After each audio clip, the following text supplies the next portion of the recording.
সবাই রাজুতে সবাই রাজুতে আসো, সবাই রাজুতে আসো। এভাবে আমাদের সবাইকে ঘিরে রেখেছে, আমাদের সব উপদেষ্টাকে ঘিরে রেখেছে, আমাদের সব উপদেষ্টাকে ঘিরে রেখেছে।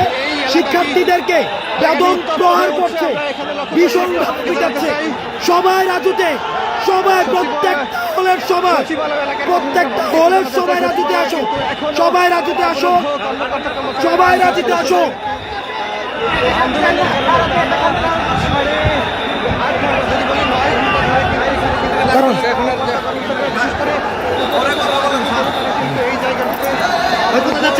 আমি এখান থেকে দেখাইতে হবে নিষেধ। ঢাকা বিশ্ববিদ্যালয় থেকে সাধারণ শিক্ষার্থীরা এই সচিবালয় এলাকায় চলে আসে এবং তারপরই কিন্তু পরিস্থিতি উত্তপ্ত হয়ে ওঠে।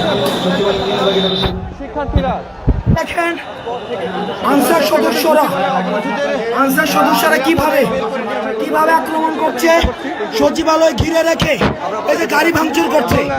এই যে এখানে একটা গাড়ি ভাঙচুর, এই যে একটা গাড়ি ভেঙে, এই যে একটা গাড়ি ভেঙে ইতিমধ্যে আমাদের শিক্ষার্থীদেরকে বিশ্ববিদ্যালয়ে সবাইকে আমাদের শিক্ষার্থীদেরকে বেদম প্রহার করেছে।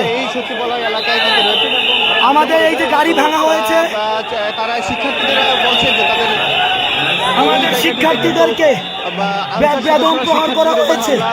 এরকম চিত্রগুলো দেখতে পেরেছে। বলি যে মূলত বিশ্ববিদ্যালয়ের সব শিক্ষার্থী স্বৈরাচারের দূষণ। আওয়ামী সরকারের সময় এদেরকে নিয়োগ দেওয়া হয়েছে, তারা বেশিরভাগ স্বৈরাচারের দূষণ। আওয়ামী সরকারের সময় এদেরকে প্রতিদিন স্বৈরাচারের দূষণ, স্বৈরাচারের দূষণ।